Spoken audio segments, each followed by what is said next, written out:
নমস্কার বন্ধুরা, sister tasty kitchen আপনাদের সবাইকে স্বাগত জানাচ্ছি। আজকে টেস্টি কিচেনের রেসিপি হচ্ছে মেথি ডাল। তো মেথি ডাল প্রথম থেকে আপনারা শেষ পর্যন্ত দেখুন বন্ধুরা। মেথি ডালটা আমি কিভাবে চাপাচ্ছি। প্রথমে কড়াইতে তেল দিয়ে রসুন ফোড়ন দিয়ে লঙ্কা ফোড়ন দিয়ে রসুন ফোড়ন দিয়েছি। এইবারে দিয়ে দেওয়া মেথির ডালগুলো দিয়ে দিচ্ছি।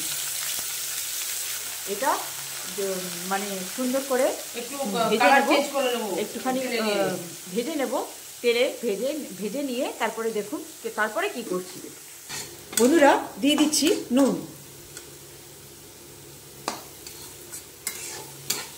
একটু দে,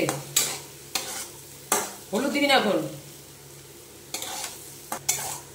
বন্ধুরা।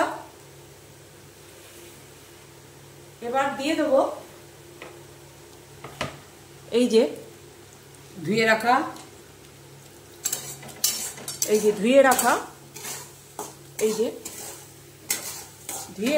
ধুয়ে রেখেছে মেথি শাকগুলো।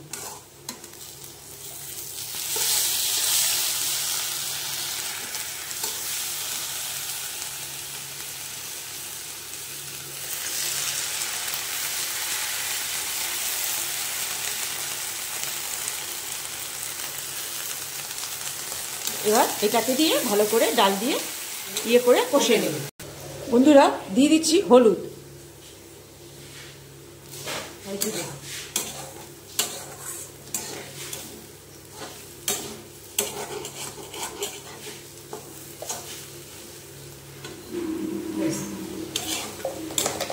এই হলুদটা দিয়েও বন্ধুরা একটু কষে নেবে বন্ধুরা।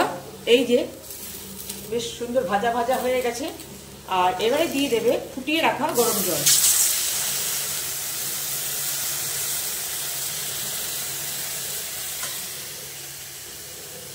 গরম জলটাকে আগের থেকে ফুটিয়ে রেখেছিল, তাহলে ভালো মানে তাড়াতাড়ি ফুটটা এসে যাবে সেই জন্য বন্ধুরা।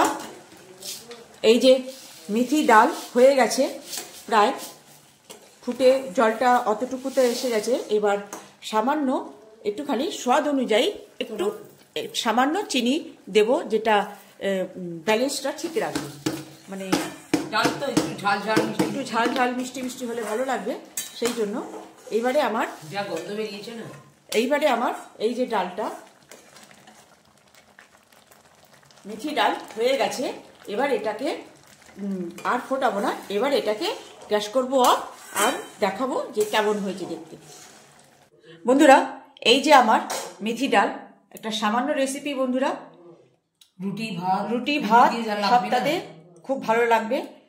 আর খেতে গন্ধটা এত সুন্দর, মেথি শাকের যে গন্ধটা এত সুন্দর লাগছে, কিন্তু এর সঙ্গে যে রসুনের যে ফ্লেভারটা আর ডালের যে ভেজে দেওয়ার যে ফ্লেভারটা, সুন্দর একটা একদম মাখো মাখো একটা সুন্দর একটা গন্ধ বন্ধুরা। একবার বানিয়ে খাবেন দেখবেন। এখন তো শীতকাল, এখন মেথি মার্কেটে অ্যাভেলেবেল রয়েছে। তো একবার এই একটা সামান্য রেসিপি একবার বানিয়ে খাবেন, দেখবেন কত সুন্দর লাগছে। তো বন্ধুরা, এই ছিল আমার মেথি ডাল। দেখতে কেমন লাগছে বন্ধুরা? এই যে শাকগুলো একদম সুন্দর সিদ্ধ হয়ে মিশে গেছে। আমি ডান্টি ও কচি কচি ডান্টিগুলোও রেখেছি। হ্যাঁ, চাবারে খুব সুন্দর গন্ধ। আর এই যে ডালটা কেমন লাগছে বন্ধুরা? এই হচ্ছে আমার সামান্য রেসিপি মেথি ডাল। তো বন্ধুরা, আমার এই সামান্য রেসিপি আপনারা বানিয়ে খাবেন আর এনজয় করবেন। রাখছি বন্ধুরা, বাই।